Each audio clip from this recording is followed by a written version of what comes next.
নতুন উদ্যোক্তাদের সংগ্রাম কখনোই সহজ হয় না।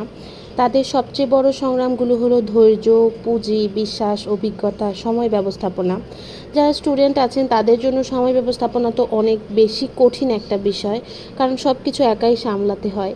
ধৈর্য হচ্ছে প্রথম দিকে সফলতা খুবই ধীর গতিতে আসে, যেমন আজকে 4 বছরেও সালতানাতকে আমি সফল বলতে পারবো না, কারণ এখনও আমার অনেক কিছু বাকি, অনেক কিছু করার ইচ্ছা, অনেক কিছু বাকি আছে। আসলে এখনও আমার উদ্যোক্তা জীবনের সেই ছোট্ট জায়গায় আছি, আমি এখনও বড় জায়গায় যেতে পারিনি। এরকম হচ্ছে পুঁজি, সীমিত অর্থ দিয়ে ব্যবসা শুরু করা, সেটা চালিয়ে নিয়ে যাওয়া, এটা আসলে অনেক কঠিন কাজ।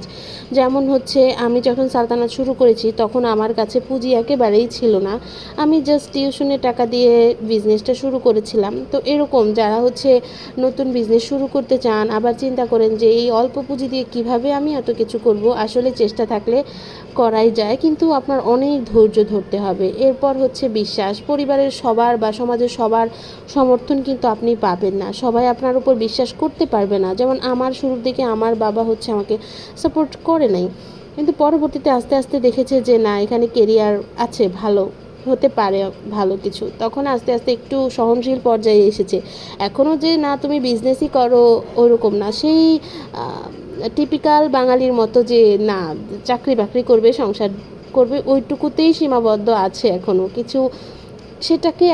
সেটা থেকে আমার বাবাকে বের করে আনতে পারিনি, কিন্তু আমার মায়ের সাপোর্ট ছিল সব সময়।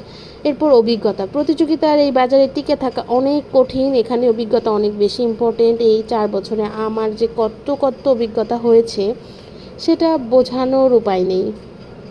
এছাড়া প্রত্যেকটি উদ্যোক্তা সেটা আস্তে আস্তে বুঝতে পারে যে ব্যর্থতা মানেই শেষ না, ছোট ছোট পদক্ষেপই একদিন বড় সফলতার গল্প লিখে। এই জামাটা অর্ডার করতে আমাদের পেজ ইনবক্স করুন।